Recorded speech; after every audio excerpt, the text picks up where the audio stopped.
Bonjour et bienvenue dans cette nouvelle vidéo, dans cette série de vidéos pour répondre aux questions que vous aurez probablement à l'examen du management. D'accord? Donc, on est arrivé à la septième question. Donc, dans cette septième question, on va voir présenter le rôle du manager. Donc, au cas où vous aurez cette question à l'examen, présenter le rôle du manager, comment vous allez répondre, c'est ce qu'on va voir dans cette vidéo. D'accord? Donc, premièrement, pour répondre à cette question, on va définir qu'est-ce que ça veut dire manager. Donc, en management, qu'est-ce que ça veut dire manager? Donc, le manager, c'est quelqu'un qui dirige, c'est une personne, c'est quelqu'un qui dirige les activités d'une équipe, les activités d'un groupe de personnes et qui est responsable de leurs résultats. Donc, le manager, c'est quelqu'un qui dirige les activités d'un groupe. Et c'est lui le responsable du résultat du travail de ce groupe-là. C'est le manager qui oriente l'ensemble des ressources que ce groupe-là dispose pour atteindre les objectifs. Donc c'est le manager euh, qui oriente voilà, les ressources disposent, soit matérielles, soit financières, soit humains. C'est lui qui dit voilà, toi tu vas faire ça, toi tu vas faire ça. C'est lui qui oriente et dit tu fais ça, tu fais ça, tu fais ça. Et à la fin, c'est lui le responsable. Si l'équipe a bien fait le travail, on dit bravo au manager, il a bien organisé, il a bien géré. Par contre, si le travail n'était pas bien, on dit que le manager n'a pas bien fait, son plan n'était pas bien, etc. D'accord? Donc c'est ça la signification du manager. Pour le rôle du manager, on peut résumer le rôle du manager en quatre tâches. Il y a M, O, C, C.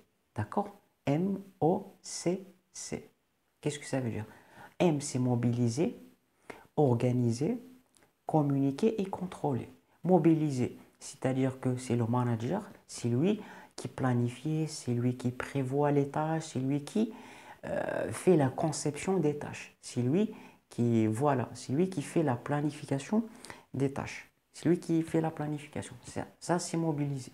Organiser, c'est le manager qui organise les tâches entre les employés, les membres de son équipe. C'est lui qui répartit les tâches. Il dit voilà, toi tu fais ça, toi tu fais ça, toi tu fais ça.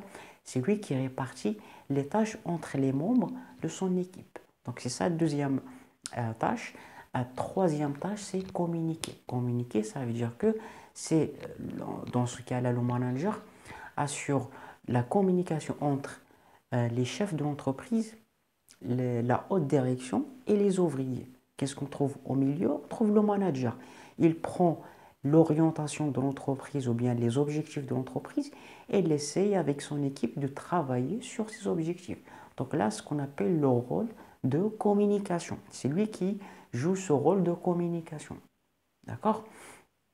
Et quatrième et dernière tâche, c'est contrôler. Le manager, à chaque fois, il faut qu'il contrôle le travail de son équipe pour voir si toutes les choses qui étaient planifiées a été bien et aussi pour vérifier si le résultat qu'ils ont arrivé était en corrélation, était bien par rapport à ce qui était déjà fixé à la haute direction, etc. Donc le manager, à chaque fois, il fait un contrôle du travail de son équipe. D'accord?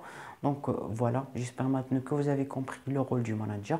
Et voilà, si vous avez encore une fois des difficultés à comprendre la manière dont moi je vous explique en français, le lien dans la description d'une méthode qui vous permet de parler français couramment en seulement 30 jours. Allez, je vous dis bon courage et à la prochaine vidéo.